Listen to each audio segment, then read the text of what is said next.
So corporate venture capital, what is it and what isn't it? So if a corporation, for example, invests in a traditional VC firm, that's not corporate VC. Corporate VC is when either A, they take capital off their own balance sheet and invest directly in a company. Like Google Ventures is corporate Well, VC. so Google, if Google Ventures is corporate venture capital, they actually created a separate entity.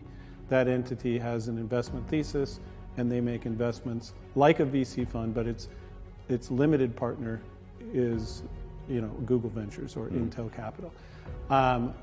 Corporate innovation is different in the sense that it may not even be an investment. And so a lot of corporations, for good reason, are scared, as they should be, that somebody somewhere is sitting in a garage and they're going to come up with something completely disruptive.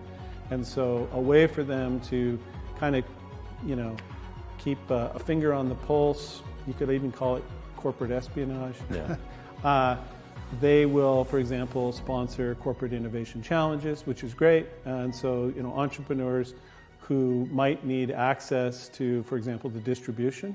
Mm-hmm. So maybe it's an inventor who's got the next best thing to slice bread. Do they really need to create a company, capitalize it, and try to build a startup? Or can they, for example, work with the company together as kind of like an R&D venture and maybe help that company innovate?